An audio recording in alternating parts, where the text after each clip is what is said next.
My name is Matt Brown, and this is my personal introduction. A little bit about me. Professionally, I teach middle school math and science in Sharon Springs, Kansas, which, if you don't know where that's at, that is clear western Kansas, about 12 to 15 miles or so from the Colorado state line. I have taught here for just completed my 8th year, start my 9th here in about a month or so.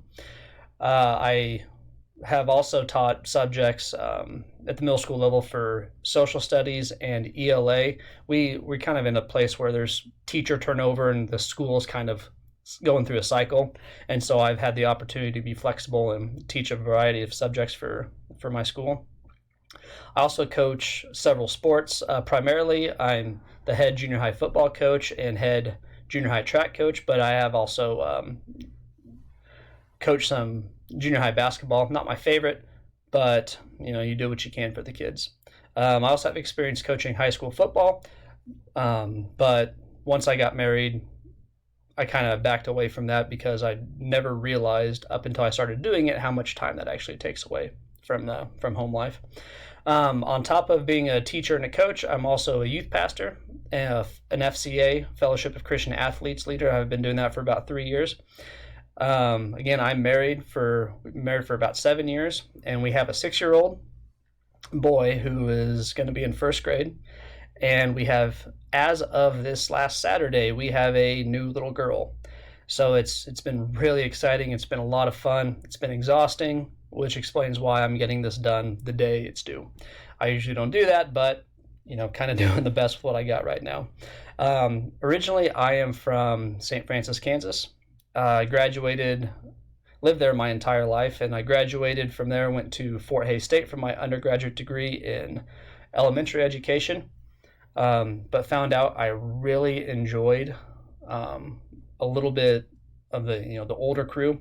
So I got my endorsement for math and science for middle school, and after that, and then shortly after that, I decided to go for my first graduate degree at Fort Hays State, where I studied instructional technology, which came in handy because I graduated the spring that the pandemic hit and everything shut down. So that the online schooling thing really came in handy for me during that time. And now I'm now pursuing my administration degree. I just feel a strong calling to it. And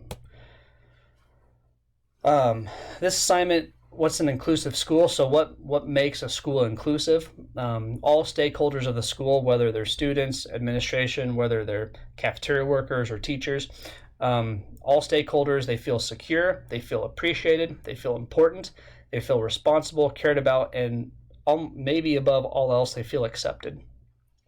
So as the administrator, in order to maintain this inclusiveness, it's important that they continually evaluate and reevaluate and identify the needs of all the students and all stakeholders of the school. And not only that, but build and maintain relationships with everyone, and continually have an open mind to other perspectives. So if the inclusiveness is absent, the administrator needs to first provide academic support just to ensure that all the students of the school of all demographics have the opportunity to succeed. And this can include flexible pacing, providing reading specialists, tutoring, just to those who have learning differences, or maybe English is a second language to them, just providing them the resources they need to succeed. Instill rules and guidelines to create a respectful school environment, and just as important as creating those rules and guidelines, it is just as important, if not more important, for the administrator to model that behavior that we want to see from our students and all of our stakeholders. Give educators the proper training, not just educationally, but personally, because without that kind of training, maybe that sensitivity training, teachers may use hurtful language towards students and maybe even mispronounce names of students of colors, which would be pretty hurtful to them. They also need to instill a curriculum that goes beyond just the academic principles, make it a little bit more personal. If we're preparing them to go out into the real world, we need to do real world things in the classroom and go over real world issues, and also create a space for safe discussion, just to create an environment where students can feel safe to openly discuss their thoughts and their feelings. In terms of advocacy, it's the responsibility of the administrator to model the expectations and standards they have set for the school, and they need to build and maintain relationships with all the stakeholders of the school, provide staff training, give them the opportunity to learn how to model the expectations, the standards, and standards that have been set, and encourage and incorporate collaboration as the norm of your school, and just make it a norm for them to be able to share their ideas, thoughts, and feelings, and even strategies. In terms of plans and strategies of how to achieve this, administrator needs to be involved in their school. Stop in the classroom, say hi, show that you have a general interest in their lives, that you care about them, and develop a rapport with students in the hallway. Don't just, walk by them and say hello, talk to them, create a back and forth. Provide all necessary training and education for educators and appropriate resources for students based on what their individual needs are. Establish a respectful environment and model that behavior that you wish to see throughout your school.